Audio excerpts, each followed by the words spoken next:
welcome to another episode of Paranormal, the New Normal. I'm your host, as always, Jeremy, here to try to make the world seem a little more normal. Will we accomplish that tonight?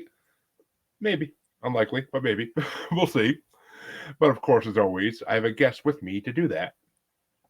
And my guest tonight is Margaret Florio of and I know I'm going to mess this up, but the Rhode Island Paranormal Research Society. Did I get it? The Rhode Island Paranormal Research Group. But you were close enough.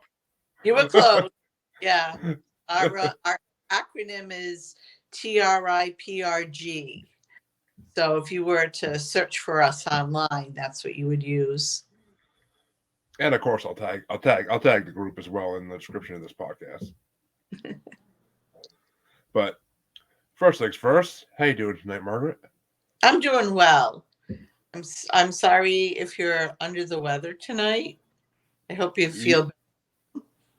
Yes, to all my listeners, if I sound a little off tonight, it's because I'm getting over some kind of cold or whatever it is. But the show must go on, as they say. But first question I ask everybody on this show is, what got you into the paranormal? Okay, that's a question that I'm asked a lot. I think you'd probably have to go all the way back to when I was a young child. I mean, my dad, I think, liked ghost stories because he would tell me ghost stories instead of bedtime stories. And when I was in grade school, a show came on TV. It was a new show, a daily soap opera that had elements of the supernatural, like ghosts and vampires and werewolves. Dark shadows. Witches, yes. I was a huge fan. I still am. I still watch it. And I grew up in a house that had activity. There were things that happened that we could not explain. And I wasn't the only one that experienced. There were other people, friends, other family members. It wasn't constant and it wasn't evil or anything. It was just stuff happened. And I guess, I grew up with two loves, music and the supernatural. And when I was 10, I started playing the saxophone. And I decided to pursue a career in music. So it kind of put the paranormal on the back burner. Back then it was the supernatural. Put it on the back burner. I mean, I'd still, read up and stuff, but I just wasn't as interested in it. And then, came school and college and career and family and just kind of, didn't really think about it. Still read my Stephen King books. Every time a new one came out, I had to read it. But then in 2002, my husband and I attended a Christmas party at the Aldrich Mansion in Warwick, Rhode Island. If you've ever seen the movie Meet Joe Black, you might be familiar with it because some of the footage was shot there. Like the scene of the ball that was shot there. Gorgeous place. And it was a Christmas party, all decorated. And I had a couple of experiences there. Ooh. During the party. And so did my husband. And so when we got home, I searched for Rhode Island Paranormal Group, on the computer. And the Rhode Island Paranormal Research Group popped up. And they had a link where you could send them email. Because I was curious, did this place have a reputation for being haunted? Because I couldn't explain what happened. And neither could my husband. And there were other people there that night that had things happen to them as well. And so I submitted my question, and in about 24 hours, the director of the group at the time, Andy Laird, who's also one of the founders of the group, he got back to me and said, yes, there are 3 spirits that haunt the Aldrich Mansion, and 2 of which I experienced. The other one was an outdoor ghost. It was a caretaker who's seen on the, Uh, and he's the real scary one, and he's the one that I didn't encounter, thank God. But we started corresponding, started talking to him about, stuff that used to happen in my house, um, and then my son, he was probably about 11 at the time. He was very interested in what mom was doing online, you know, of and course. so I would show him that I was looking at ghost stuff, and he decided for his science project that he wanted to do a paranormal investigation. I had no idea what to do. So I asked Dandy, what do we do? He said, well, you just need a camera and some kind of audio recording device, like a tape recorder at the time. And he says, there's a cemetery right down the road from you that's very haunted. And he said, just make sure you let the police know that you're going to be there. And they're usually pretty good about that. So that was my first paranormal investigation, was with my husband and my son. And I never thought that, we would catch anything, that we would get anything in our pictures, or I bought a little mini cassette recorder from Benny's right down the street. Good old Benny's. They always had what you needed, right?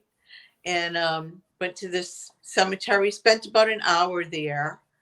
I used a 35 millimeter camera, so I didn't know right away if I had anything in my pictures. So when we got home, I listened to the audio, and I was shocked at what I heard. I heard EVP. I heard disembodied sounds, like sounds of a gunshot, sounds of a train that we never heard while we were there. Hmm. A young child's voice speaking to us that we never heard. Now, my son was 11. He was a big boy. He was my size at 11. He did not, this was a very young child. Then when I got the pictures back, I had all kinds of light anomalies in it. And I was like totally hooked. So shortly after that, I think it was a month after that, someone had left the group, and Andy asked me to join, and I said yes. And that's how I got into it. Well, that's fascinating as could be. And you kind of answered the second question too, because the second question I always ask is if you had any experiences, but you just gave us a handful. I've So had, I've had a ton of experiences, starting, from when I was like 8, I would say. And when I was 8, I saw my first apparition, a fully formed, non-vaporous apparition. ooh, To, that's rare. to paraphrase one of my favorite movies, um, the she wasn't scary, but she was definitely there. So yeah, I had many experiences since then. Well, a couple things to touch on that in that intro, kind of, which my mom was a huge fan of Dark Shadows, so of course I became a fan of Dark Shadows. I love that show. I think I'm still in the first season because there's so many episodes per season, but Right? it's such a good show. I haven't even got to the part with the vampires yet. I'm still in the I'm still in the beginning, but I had forgotten about the beginning because I don't think I started to watch it until after Barnabas came on the scene. yeah, from what I heard, they brought him in because it wasn't doing well before they brought him in. It's which I could see that it's kind of little bit boring before they like in the beginning when it's just all the family drama and like the occasional ghosts, but nothing else. But Okay, so you haven't gotten to the part with the Phoenix woman. no, I have not got to any paranormal parts of it yet. I see Okay, it's one of those things where I watch it when I'm caught up in everything else and I have time, which right. these days with podcasting is a rare thing. But someday I hope to get back to it. It's been years and I'm still in the first season because I don't have much time to watch it. But maybe once I get to the part with actual supernatural stuff, then it'll be like more of an incentive to actually sit there and want to watch it for episodes in a row. Well, it does And get better. oh, I'm sure I've heard. I mean, I love the Johnny Depp movie of it too, but it's not the same. But I do like that movie as well. It was good. It was good. In the original cast, some Yeah. members of the original cast do make a cameo, which is Oh kind yeah. of cool. And I've also been to Seaview Terrace in Newport, which is where they filmed the external shots of Collinwood. Oh So really? so that was kind of neat. I first went there. I was playing in a chamber group. I played classical music, and I was with Yeah. a chamber orchestra, and we were playing there because they have like a chapel, Saint Cecilia's Chapel, and it's kind of at the on the end of the building, and it has its own separate entrance and everything, and that's where we were playing. But as I pulled up to the place, I was like, oh my goodness, this is Collinwood. Like I was like, like blew my mind. I was going to do a concert in Collinwood, but when you go inside, it's nothing like, of course, it's nothing like the house because they filmed the interior shots are all done on a New York soundstage. It Of wasn't, course. it was just the exterior shot. And also they shot the scenes at the Blue Whale, Hmm. the bar. That is actually the Black Pearl in Newport. It's a restaurant, very well known, and that's what they used for the exterior of the Blue Whale. So it's Huh. kind of cool because there's that Rhode Island connection there too. Uh, it's funny. I live in Massachusetts. I might just take a ride down to Newport and go check that out. Oh, It's you should. You should. And there's also we have the Breakers, which is also reputedly haunted. That's like the most magnificent mansion in Newport. And then there's a castle too that's supposedly haunted. So yeah, you should come down, check them out. may have to. Maybe this summer I'll take the wife and kids on a day trip or overnight trip. I'm not sure how far Newport is. I want to say it's at least 2 hours, but I'll have to look into it. Just But it's probably it's probably a couple hours from Boston. I'm not. Yeah, well, I'm a good hour and a half from Boston. Well, actually, depends what time of day it is. But yeah, I'm a distance from. I'm a guy in the middle of the state. But Mm, no, no. yeah. Yeah, I was right. About 2 hours. Because I had to basically would have to go past Boston and go south to get there. So, but I'll definitely check out someday. But you also said you're a Stephen King fan, which as as a Stephen King fan as well, I got to ask, what's your favorite book that he's Oh, done? that's a tough one. That's a Yeah, really it is. fun. Um, I really liked The Stand, and Mm-hmm. it was a really big book. I read it. I think I was first married because I remember sitting in our first apartment and having my nose buried in the book. And I read it in like record time. It's a huge book, and I Oh, it think is. I couldn't put it down. I think I read it in like 3 days, which is very quick for me. Yeah. Uh, Yeah, what's yours? See, like you said, it is a hard question, but the Stand's definitely in my top three, that's for sure. But my favorite would have to be, I want to say Salem's Lot, but I feel Oh, I feel like I'm forgetting one. Or actually, okay, it's Salem's Lot / It. Those two books are my favorite. those two were Salem's Lot, like terrified me. After I finished reading that, I didn't want to go near any windows. Like if I was home at night, I would have to like put down all the shades. Like I didn't want to look out the windows because of the kid tapping at the window. That just freaked me out. And then I hate spiders. So Oh, I was yeah. yeah, it was yeah. Those they're very scary. I even like his books that aren't scary. He's got a lot of books that that are not scary. Yeah, the more fancy books he does, like the The Talisman or like the Dark Tower series. Dark Tower series, I love the Dark Tower series. Yeah. I'm on the second one as we speak. I've been on it for about a year and a half. I haven't had a chance to read since I moved in with my now wife and her kids. So, Ah, yeah, yeah, little ones will keep you busy. I don't remember reading all that much when my son was little. So, but yeah, I've got quite a good collection of Stephen King books, and I just picked one up at the grocery store, actually. The Colorado Kid.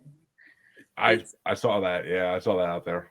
Yeah, it's a little paperback. I can't wait to read it. It looks really good. It looks like a graphic novel, which I really love. So yeah, I can't wait to read that. Yeah, for the company I work for, we do until next week. The books at Sam's Club. So I always see when there's new Stephen King books that are out on the shelves, and that one he just put out a couple months ago, Fairy Tale. That looks so good. I want to read that. I've heard that one's good too. I haven't read it yet. He's just amazing because the fact that he's been writing now for 50 years and the amount of books he puts out is so numerous. Like it's just insane. I started at the beginning of his not filmography. The beginning of his wow, I can't think of the word. But I started at the beginning of his books basically a couple years ago with Carrie, and then started working my way down. And I got up to the second Dark Tower book before I kind of wasn't able to read it anymore. So hopefully someday I can go back to it because I would love to get through his whole catalog of books. But he's such a good writer. He is. He's unbelievable. And it was strange. The other night we were watching The Omega Man, which is an old movie from 1971.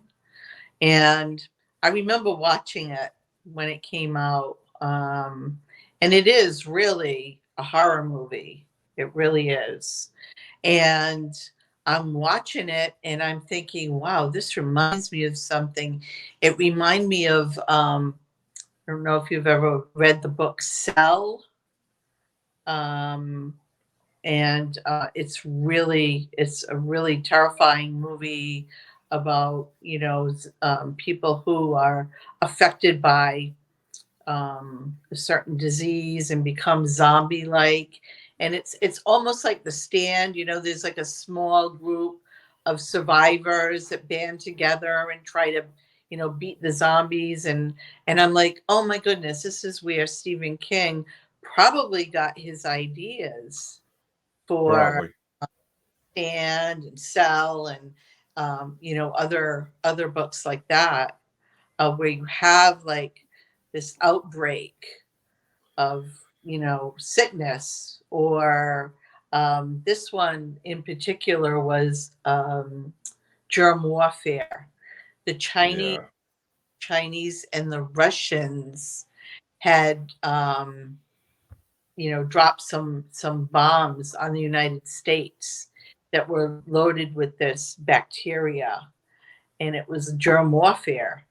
And people got sick, and Charlton Heston plays the Omega Man.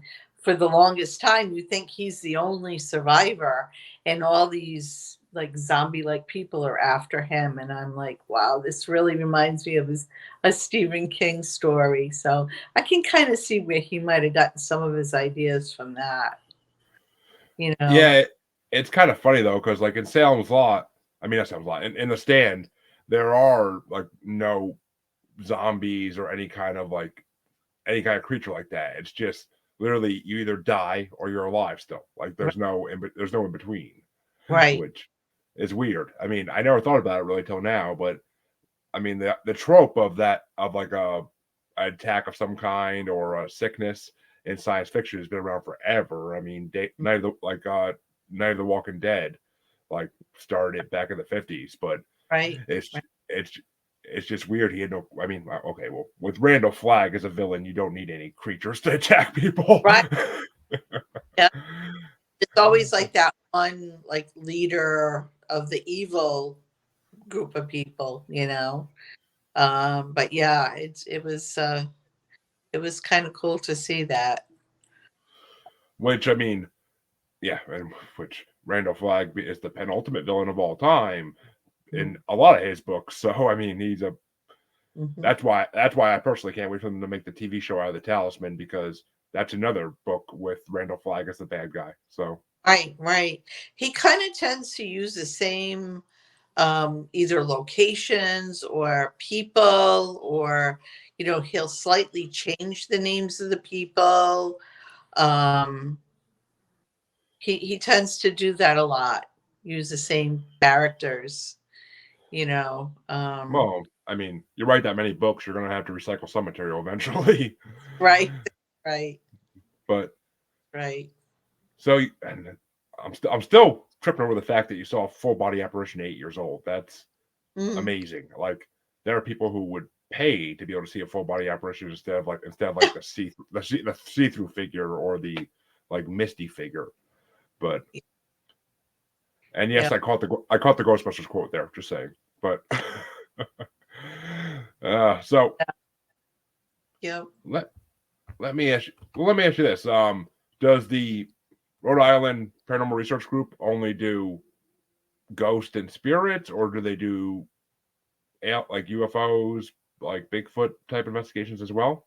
No, no. We mostly investigate hauntings, of private homes Yeah. and businesses, but we've also done some historic places, um, that the public can go to, like the Payne House Museum.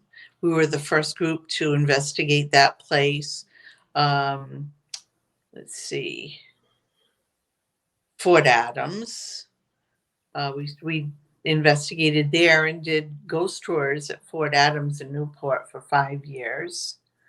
Hmm. Uh, that's a really very haunted place. We got a lot of really good evidence, a lot of EVP, a lot of photos, strange photos.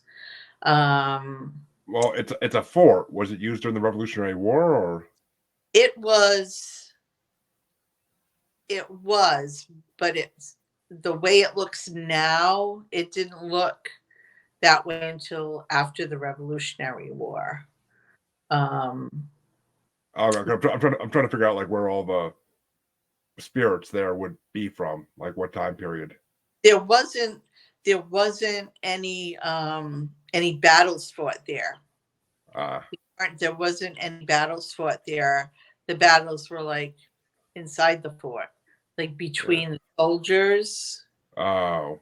There was one soldier that shot another soldier dead for throwing pebbles at him.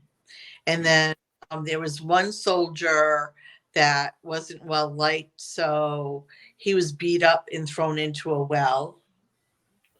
And they found him, and he was at the edge of death. Took him a while to die. There were accidents while they were building the fort. There were cave-ins. There were fires. There were drownings. There was one woman that one man that was one soldier was on watch and he fell off the battlement. There was a torpedo explosion, like just off the fort, because it's on Newport Harbor. And Okay. torpedo explosion in the harbor that we found out about through an EVP, of all things. Huh. It was Interesting. it was interesting. The first time we were at the fort, we were being given the tour because we were going to be doing investigations and taking people on ghost tours. So we were being taken around, given the history. And one of the members of the group kind of stayed behind in the officers' quarters. She had her digital recorder with her.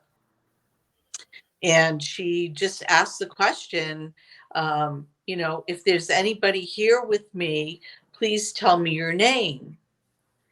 And then she waited a little while. And then she said, can you tell me your name? She said it again.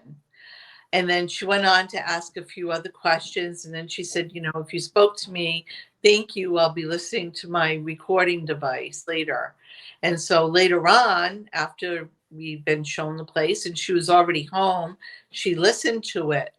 And the first time she asks if there's someone there, can they give her their name? She hears a deep man's voice say, Spaulding. And then after she says it, she asks again, it's a little louder and it's Spaulding, like, more forceful. And so she got on the computer and searched Spaulding, Fort Adams, Newport, and up came an article from August of 1888 about a torpedo accident in Newport Harbor. And one of the men they were two men in a boat testing a torpedo, and it blew up while they were in the boat. Wasn't supposed to happen. They were both blown to pieces. Like, the article is very graphic. And one of them was Lieutenant Lyman Spaulding. So we thought that, and it was to be his last duty, his last job, and then he was going to be deployed someplace else. So we figured he died. He didn't finish his job, so it was like unfinished business. He was still at the fort. He was at the fort, still hanging around. And over the years, it's strange because we became so familiar with the spirits there over time, that they were almost like, like our friends almost. Like Lieutenant Spaulding, who spoke to that investigator, he was always asking for her by name. He would we would catch him on EVP, or on a spirit box or an ovilus, and he'd be asking for her by name. And then there was another investigator who liked the spirit of the man that was shot dead for throwing pebbles at a senior officer. She became very fond of him, and she would say, "Oh, come pose with me."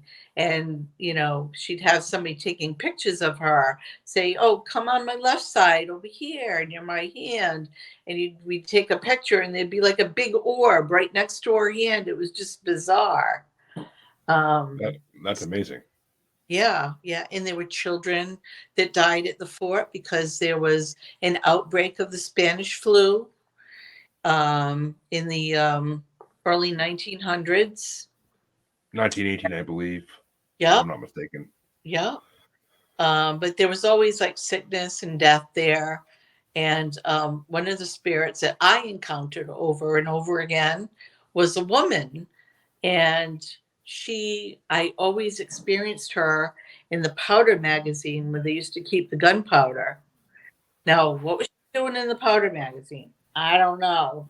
But that's where I would get her voice on my recordings. And I caught a really strange picture of her. back in, I think it was 2016, maybe before that. But I caught a very strange photo, and it's published in a book about the fort. They published the photo, so yeah, it's a very haunted place. Um, New London Ledge Lighthouse in New London, Connecticut. I stayed overnight there like 4 times. Another very haunted place. So we do like public places too. Yeah, Uh, of course. yeah. Well, let me ask you this, because I was looking into Rhode Island and the paranormal a little bit before I came on to do this interview, and I actually saw that Animal Planet had Finding Bigfoot in Rhode Island in the early 2010s because there was a bunch of spottings of a Sasquatch called Big Rhody. Big Rhode, yes. That was I've read about that. And I also read that wasn't his fur like white? It wasn't brown, like, Yeah. or I dark. mean, yeah, it was a weird hue for Bigfoot this far north. Yeah, yeah. But I've never seen a Bigfoot. I I have mean, seen I have seen I think I think I've seen UFOs when I was in Scotland. We went to Scotland summer, and we were with a tour, and we were at Bonnie Bridge, which is a UFO hotspot. yeah, I've And, heard of it. and there were objects in the sky in our pictures. So it was that was strange. It was strange. Yeah. Interesting. But Interesting. we don't actively investigate them. It's really not in our wheelhouse. Yeah, I mean, I get that, and it seems like a lot of paranormal groups don't real unless they're specifically for like UFOs, they don't really go looking for them. It's just and plus you really can't go looking for UFOs. You kind of like you either see them or you don't. Like it just kind of happens. It does. I've had reports of UFO sightings in Rhode Island from 3 separate people who don't know each other at all. And one thing they all have in common is that they happen near water. The first one was a friend of mine, and she and a friend were in Portsmouth near St. George's School, which is like a prep school, private prep school. And they were looking out at the water, sitting on the rocks, looking out at the water. And she said, all of a sudden, this big silver object came up out of the water and hovered just for a few seconds and then took off like a shot. And then I had my sister's friend's husband, who was a science teacher. Okay. He was near Point Judith. There were some rocks that you can kind of walk on.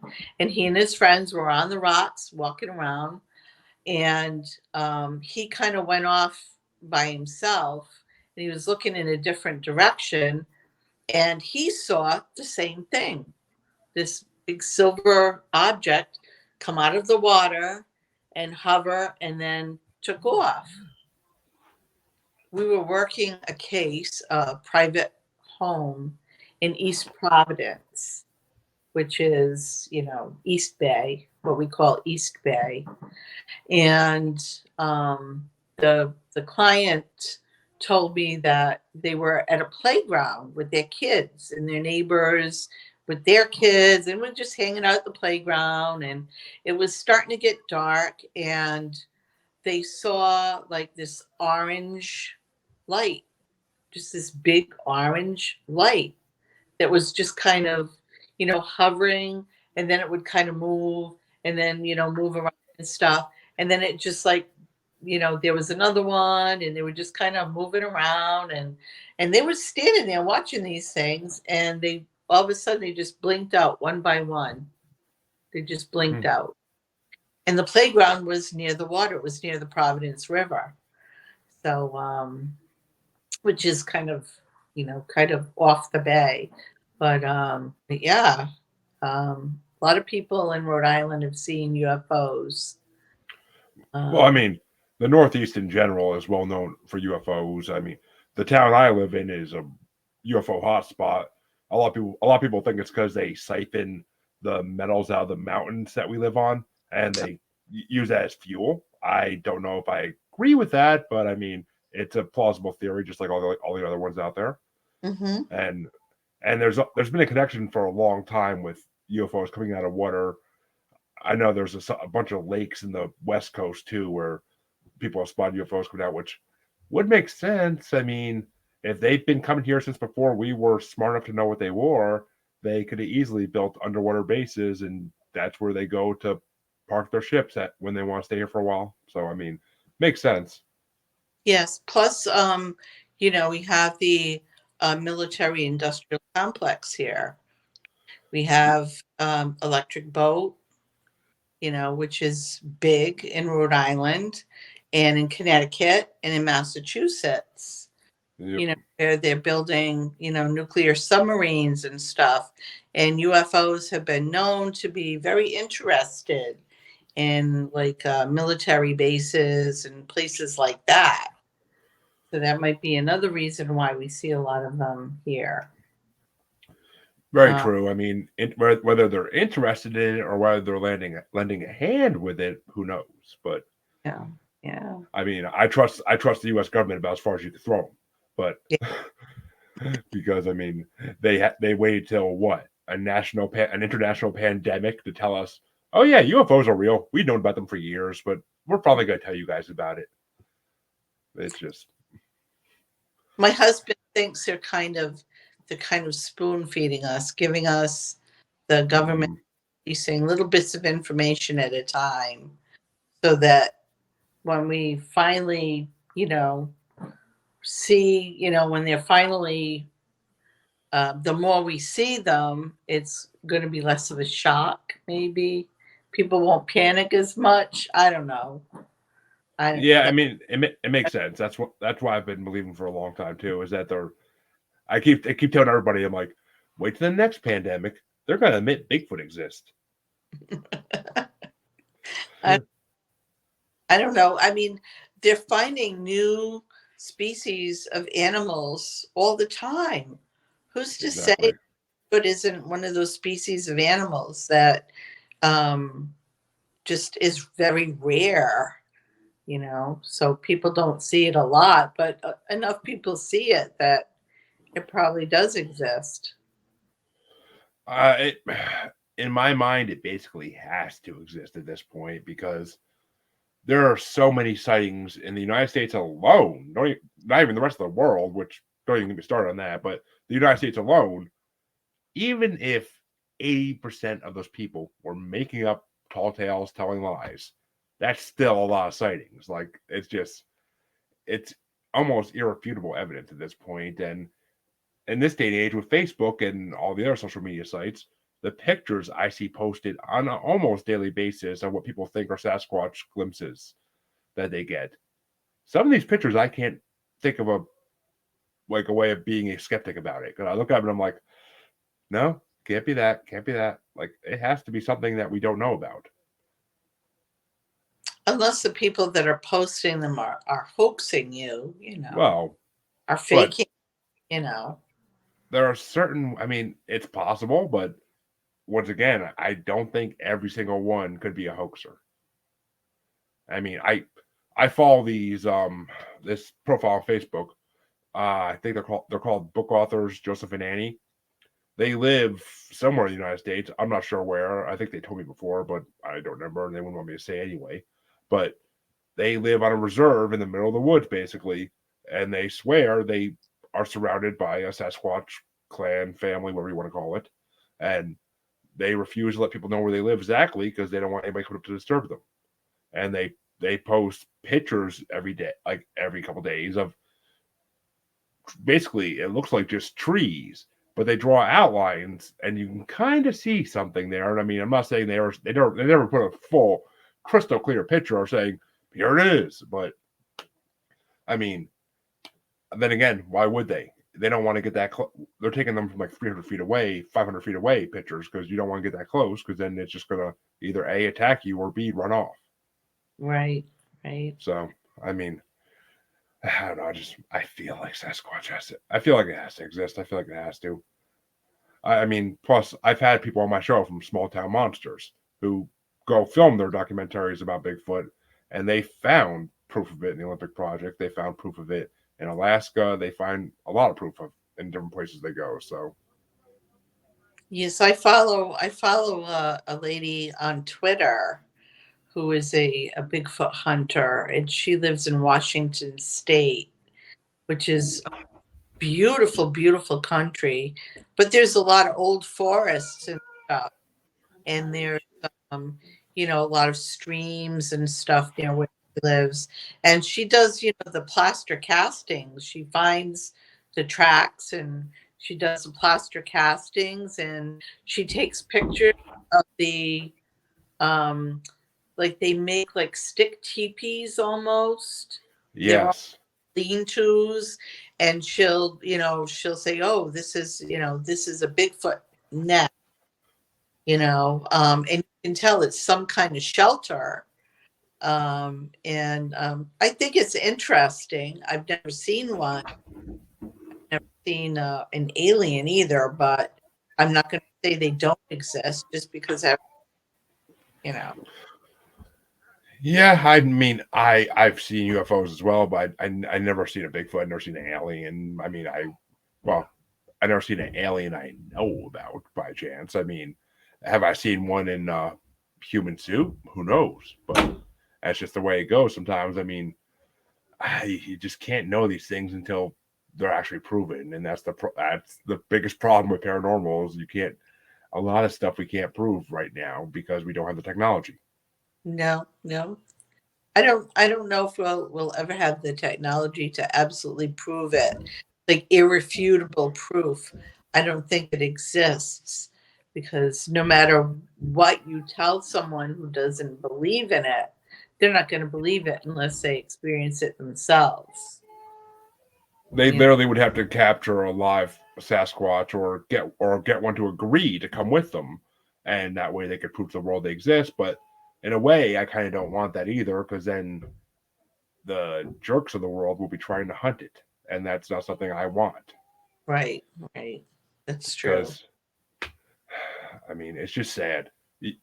That's the saddest thing is that if we discovered a lot of these cryptids, if we discovered they exist, there also would be bands of people going out trying to hunt them and just to say they killed one, and it's Right. just sad. Yeah, yeah. You don't want that at all. But No, especially if they go hunt Bigfoot and they run to a dogman, then forget about it. They ain't coming back. Like, at least from what I've been told about them. there are many a lot of different creatures that the Native Americans believed in. Look at the Skinwalker. You know, that Ooh, they, you know, can change. Can is like a shapeshifter. Can change yep, into different things. These stories have to come from somewhere. You have to wonder. And they're thousands of years old. Thousands of years, people have believed in this. So they got to come from somewhere, right? exactly. And I mean, the Native Americans had stories of Sasquatch as well. They had stories of dogmen to some degree as well. I mean, it's just the amount thunderbirds. I mean, the amount of creatures that Native Americans and other Native cultures around the world talked about. It just, I mean, there literally is a Sasquatch in the Gilgamesh. I know I'm messing that up. Mm-hmm. I'm messing that name up, but like literally the first epic ever written about his best friend in the story, Enkidu. A lot of people consider a Sasquatch by the way they describe him, or Dogman, depending on how you look at it. But it's just Gilgamesh. That's what it is. Gilgamesh. God, I can't believe I couldn't get that. I couldn't get that right away. But so I mean, they've been in history forever. And it's just impossible to think they don't exist at all. I mean, And they've been all over the world. You know, you have the Yeti, you have Sasquatch, you have Bigfoot, the skunk ape, all different, sightings. Oh, oh.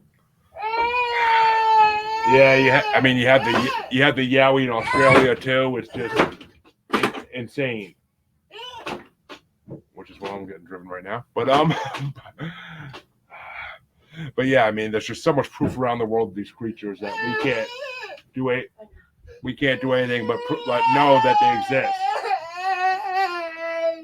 Somebody's not happy that you're not paying attention. What? What? Well, there you go. Go bathroom. Go bathroom. Handle her when she's doing that. You want some days up? She wants help going to the bathroom. She wants you to. You want me to help you go in the bathroom? That's wrong. That's improper. Give me 10 minutes, Bella, and I'll help you, okay? Go, Bella!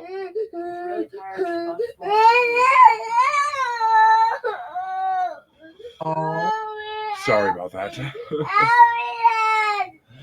likes to be a pain in the butt when I do podcasts sometimes. That's just the way she is. But you want to say hi?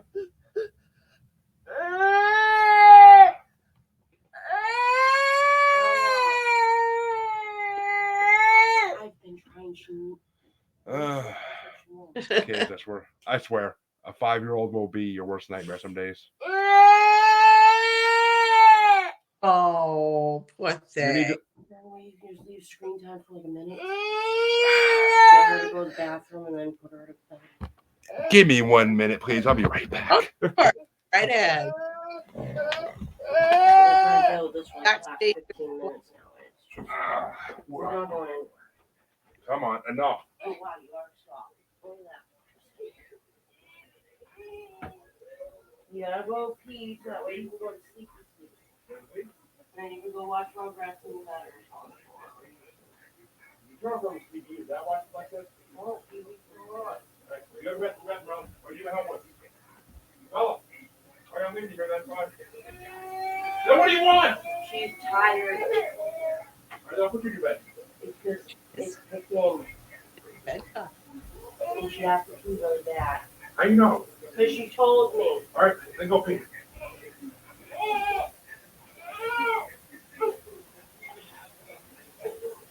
Had trouble with her pants, took them off. Bella, Then made me put them back on her, so I did that. And then ever since that, she just refused. Oh, I don't know all what. right, here you go. Go potty. Go potty. I got you. Go potty.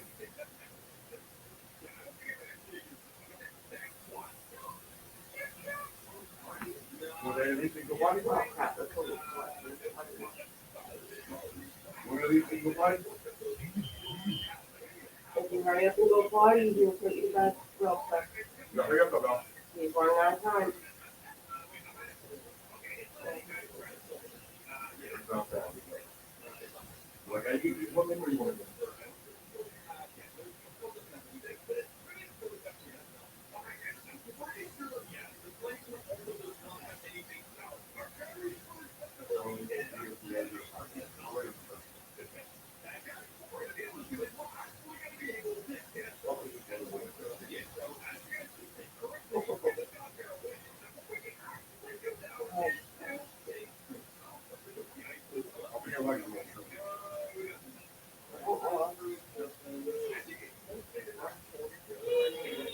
Yeah, we're going on here.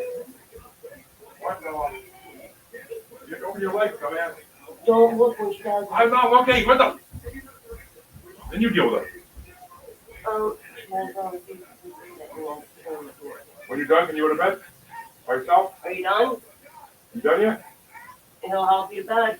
Not to do All anything. right, You you done. remote.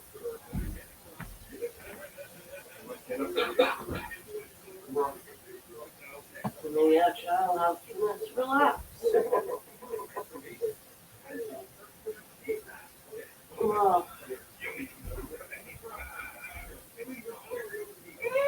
What? You don't need to do it anyway.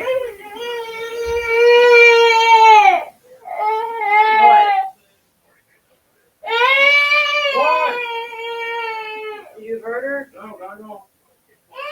What? You want your keys back on? Is that what it is? Want your keys back on? Did you get hurt? You want your pants back on? Right here. Keys back on.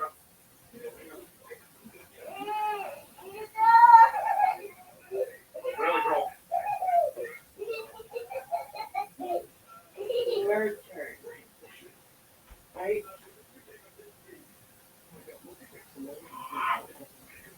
Oh, yeah, that's fine. Oh!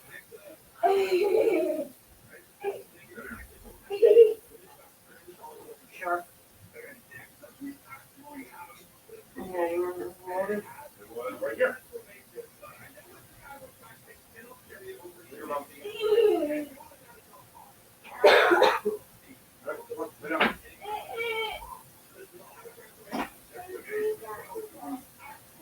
What? What am I supposed to do with a doll? Why don't you like your doll? She's cute. She looks like you, kind of.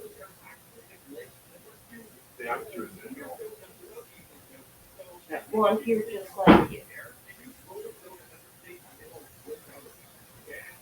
Oh, God, my head hurts from build up. Good night, Bella. I love you. I'll see you in the morning, okay, honey? Hey, you sleep good? You sleep well?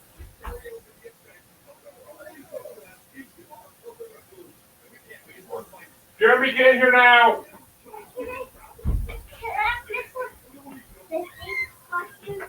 Sure. Nice with you. I love you. Go in your sister's room.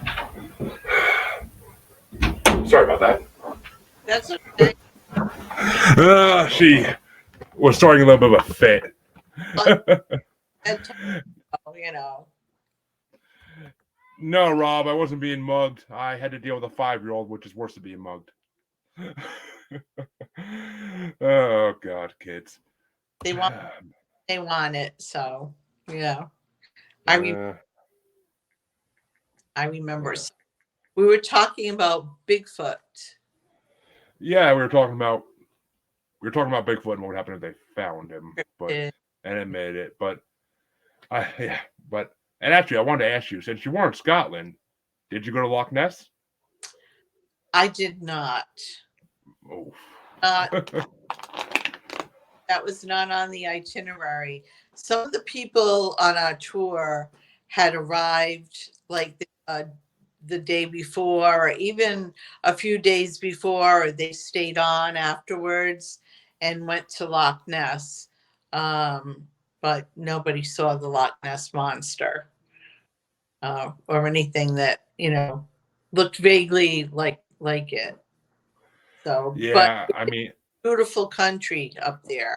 oh, it's on my bucket list. It really is, because I did an ancestry test a couple of years ago, and I found out I am part Scottish, so it definitely got added to my bucket list at that point. Even though it was on there already for years, that and Ireland together, but it is on people's bucket list.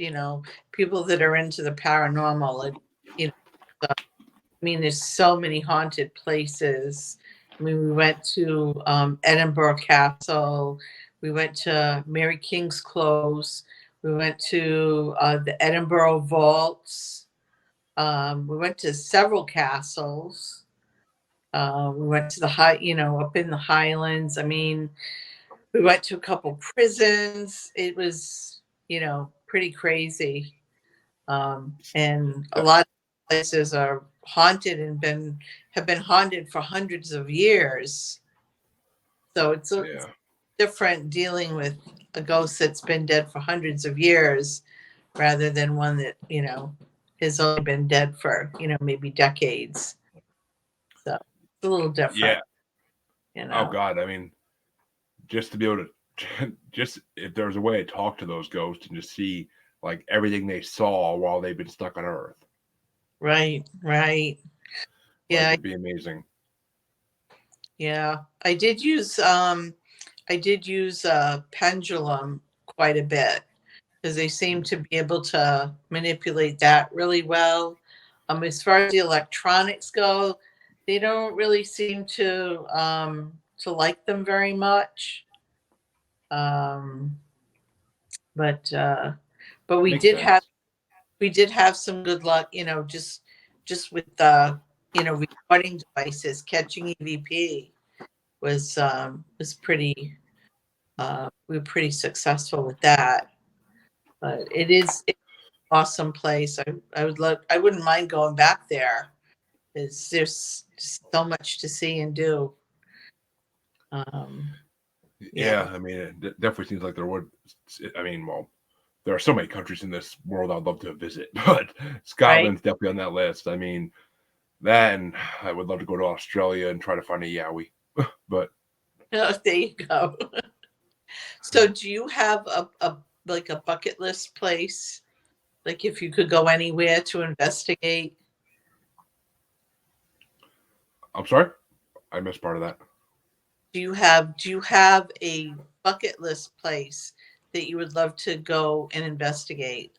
Like one place anywhere in the world that you would want to do? Like, for example, mine is Alcatraz. I've always wanted to go there. That's a good choice, but mine I'll never get to actually do, but because it's literally impossible. But the White House. Oh yeah, yep, you're Because right.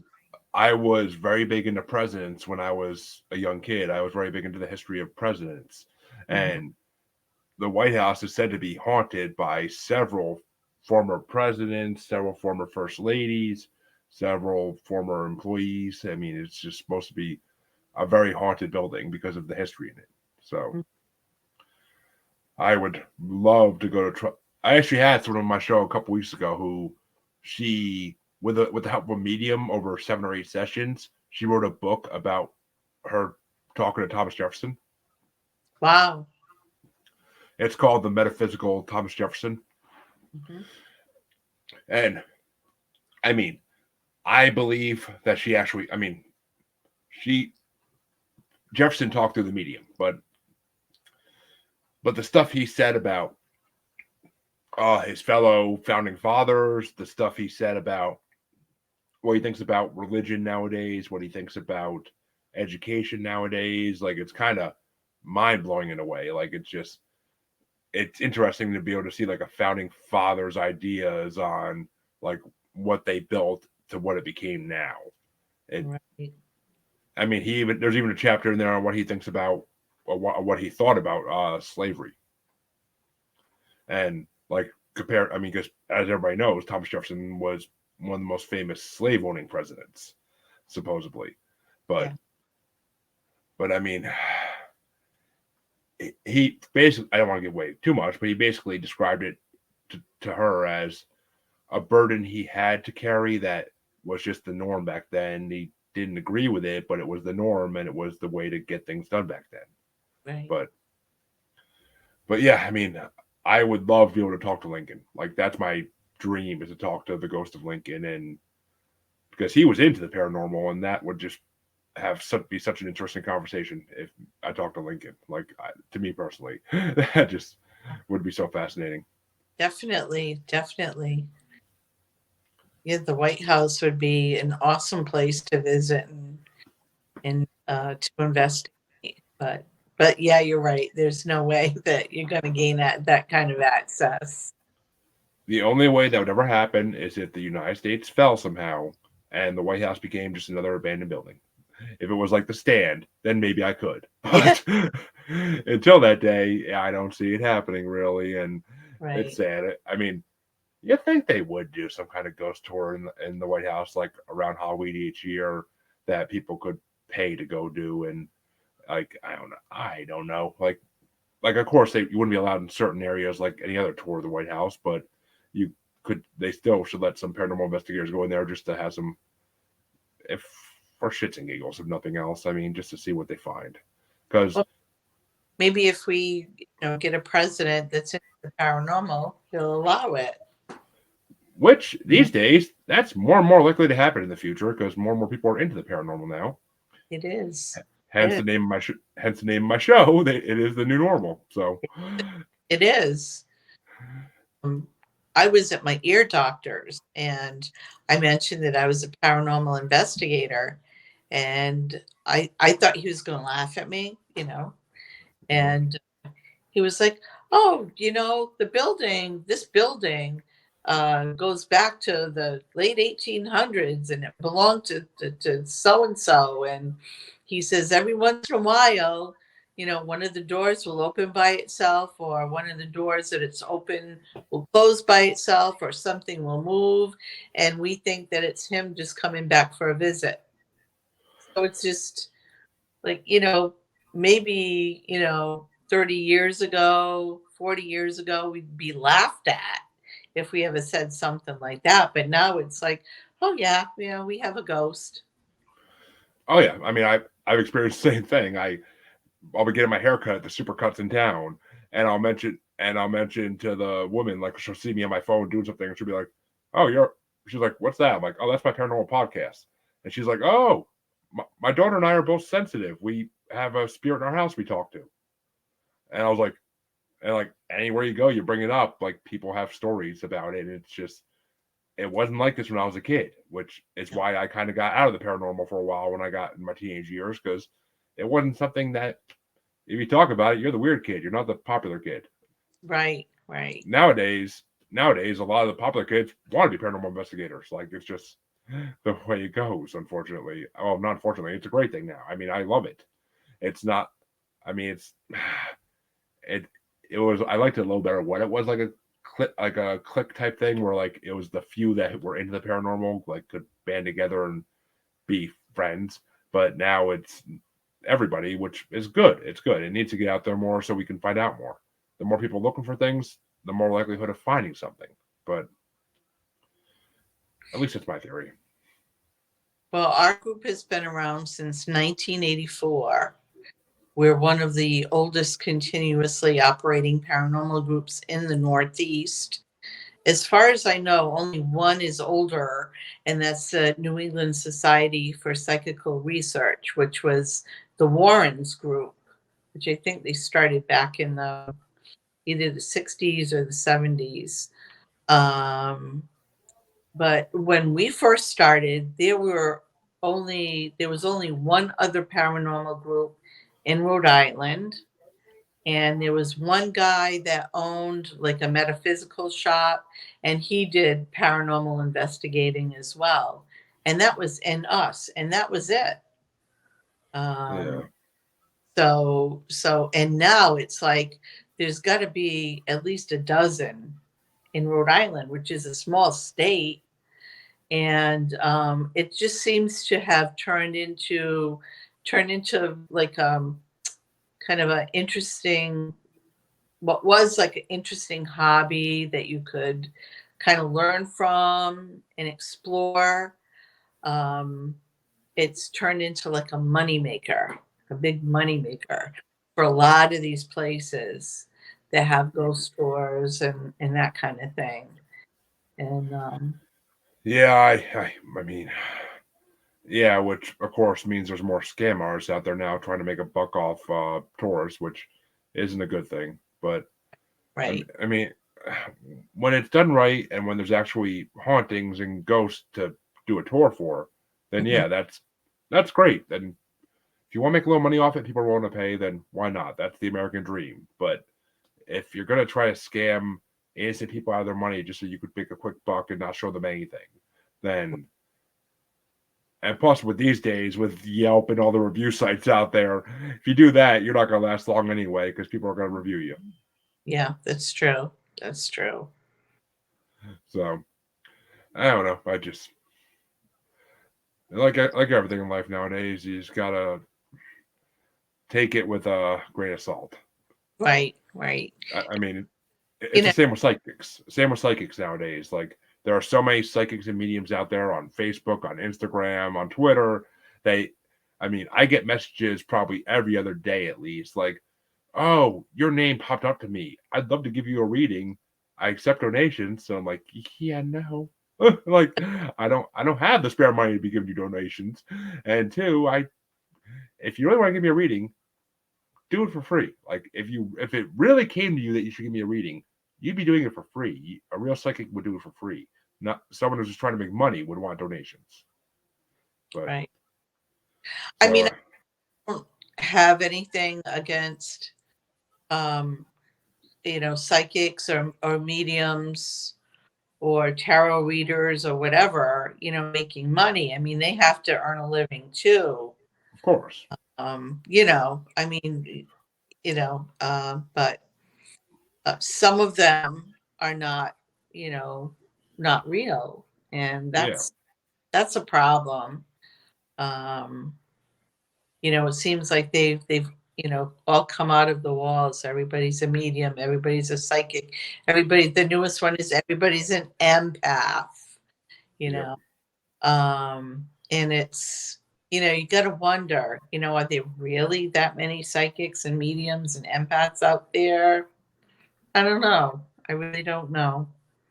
I mean, I fully believe what some mediums and psychics on my show have told me, that everybody has the ability to do it, but Mhm. you have to learn how to unlock that ability, one, and then learn how to fine tune it so you actually can get proper readings and proper signals coming through to you. You can't, not everybody, you can't just close your eyes and hope it and like say, oh, this is what I see. But no, that's not how it works. You need to be practiced. You need to have a mentor that teaches you how to do it. And I actually had a woman on my show, Corby Mitlead, and she wrote a book called The Yellow Brick Road: A Guide to Psychics. Mhm. And it actually teaches people how to separate real psychics and mediums from the charlatans, the fakes, the ones who just want to make a quick buck off you. And she says if any psychic tries to get you to spend an absorbent amount of money, like thousands of dollars, just to get rid of something haunting you, they're not real. Like a real psychic would want to help you because they're a good person. They may charge you a little fee, but it's not going to be thousands of dollars. It'll be maybe $100, maybe 150, like, but no absorbent amount. Right. I mean, I have friends that are, Reiki masters, and they spent big bucks getting certified to do that. And so when they do it, they want to get paid because, they had to, pay to get their credentials. But if somebody's not credentialed and, I agree. If they're asking exorbitant amounts of money, or if they seem to be trying to cold read you, asking more questions than they are giving information, or they're just giving information that's not specific, then they're probably trying to rip you off. 100%. I agree with that. And I mean, And I'm you sorry, know, go ahead. it's sad. It is. I mean, yeah, I've had mediums on my show, a bunch of them, and every single one that's been on my show, I believe is real because Mhm. I get like a certain feeling like right here in the middle of my brain when I'm talking to mediums, and it's just I don't know what it is. I don't know if it's my personal medium ability trying to break free. Like everybody, they all tell me meditate and you'll unlock it eventually. I don't have time to meditate. I do too much, and I just can't sit there and do nothing. To me, that's just the waste of time for me personally. It is. If people want to meditate, more power to them. I just can't do it. But like that's the thing. Some of these mediums have given me readings on my show, and wasn't prompted. It wasn't anything we talked about beforehand most of the time. And it was just something that all of a sudden they went into a trance and they started telling me something, and it's something that nobody would know about me, like family history and stuff like that. That I don't post stuff about this on Facebook. I don't post this stuff anywhere. I don't talk about that stuff on my podcast until it came up to that point. So I mean, it's kind of like I feel like it's impossible they could have been making that up, just because there's no way anybody could have found that stuff out. Right. Yeah. And that's the way it should be. They should be able to tell you things that, only or only you and the spirit that's supposedly coming through would know. It's evidential mediumship. And that's really the only real kind I think there is. You can be psychic and pick up on things, or you could be intuitive and pick up on things. I have a friend that's very intuitive, but she says, she's like, I'm no psychic. I said, Yeah. yeah, you are intuitive. Like, she comes out with things and it just, it's just very, very intuitive. Oh, I mean, everybody. I mean, I believe in that 100% because I mean, I had premonitions all my life as a child that were Mhm. things that just, I mean, they never were anything important that would help my family get money or anything. They were just, this conversation will happen in class. Don't know when, don't know where, but well, I know where, but I don't know when, but it'll happen.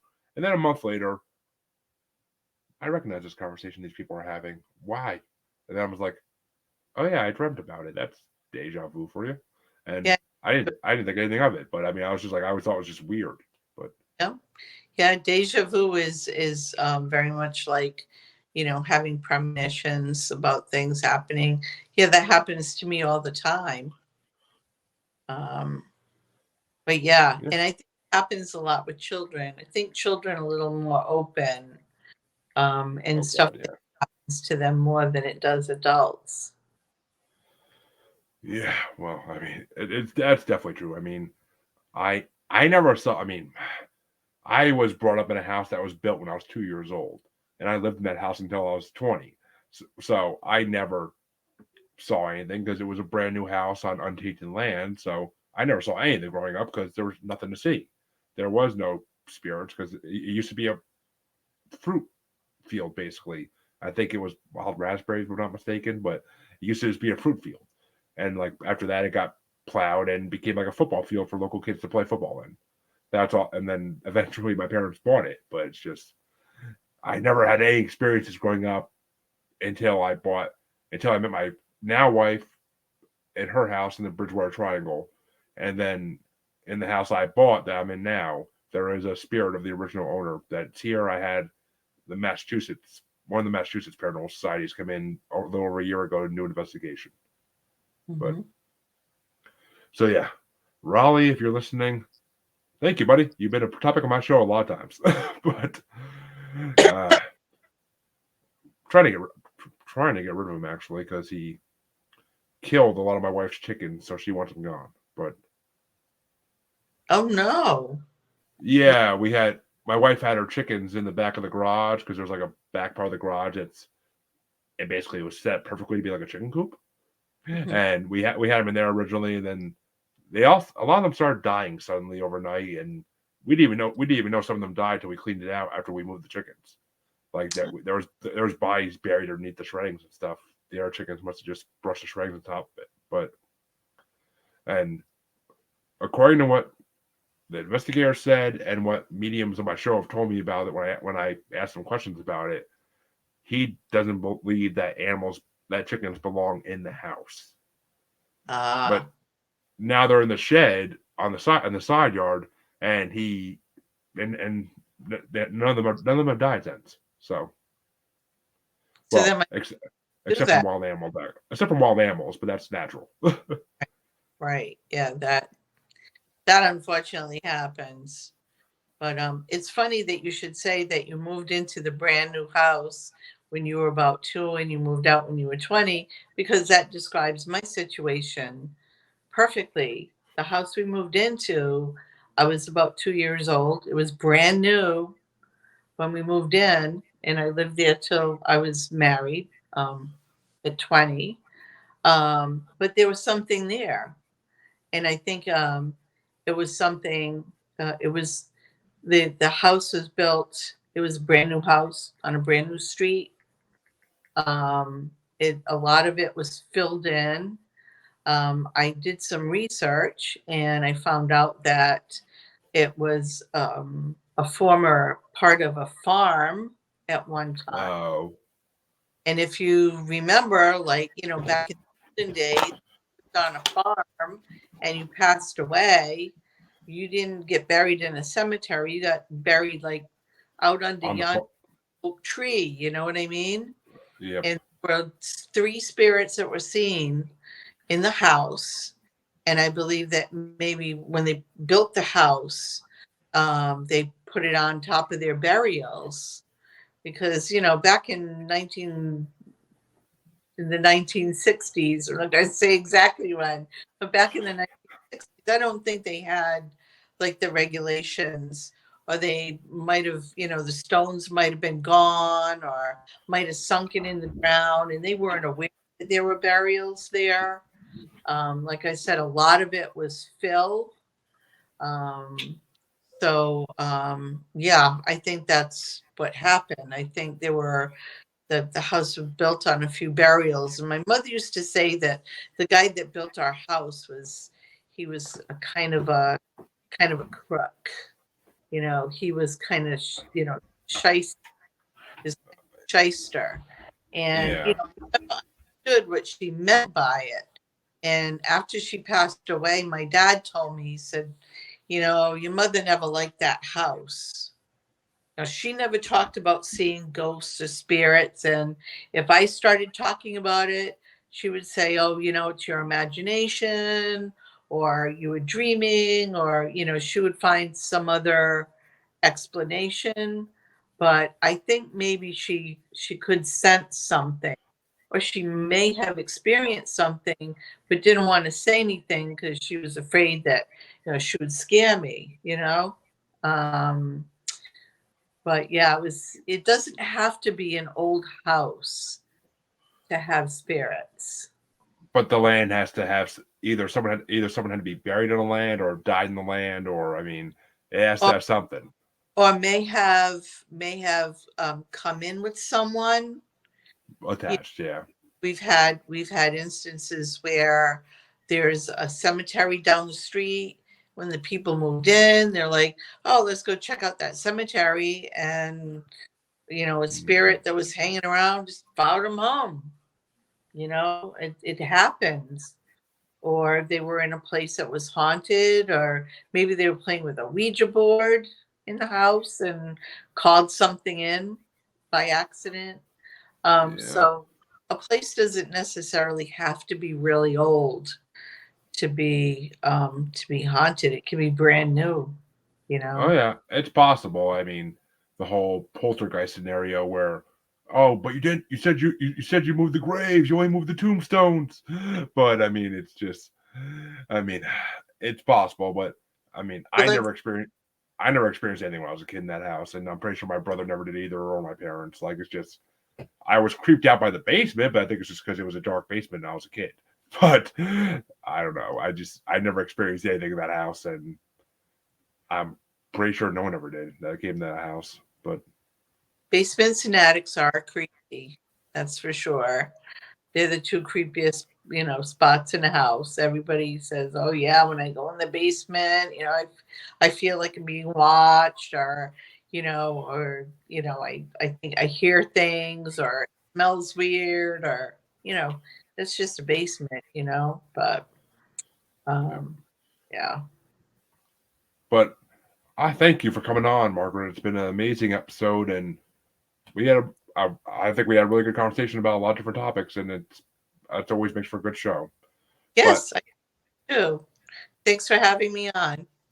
Oh, my pleasure. Why don't you tell my listeners where they could find everything about the Rhode Island Paranormal Research Group? Well, we have a website, and can I tell you our web address? You could tell my listeners anything, anywhere you want to tell them about, so they can find out more about you. Some shows don't allow that. So it's rhodeislandparanormal.com. Very easy. It's just the whole word, all run together, rhodeislandparanormal.com. That's our website. Check it out. We have, a little bit of evidence posted there, but there's a lot of information about our group and what we do and about our members.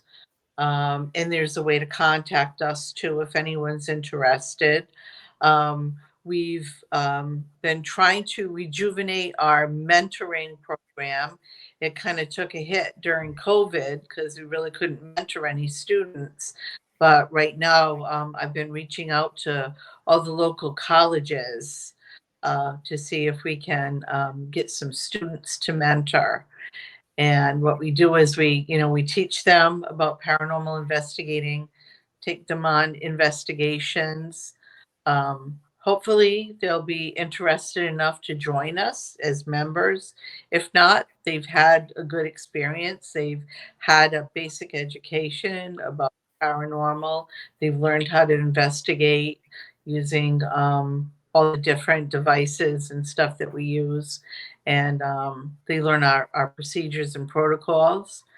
So that's one thing that we do. We're also on Facebook. So if you want to look at us, look for us on Facebook. If you search TRIPRG, it'll pop up on Facebook. So we have a Facebook page as well. Yes, and I'll be sure to tag all that into the description of the episode as well, so that anybody in Rhode Island who needs your services will contact you guys. Well, So, I mean, we also go into Massachusetts and Connecticut, for nice.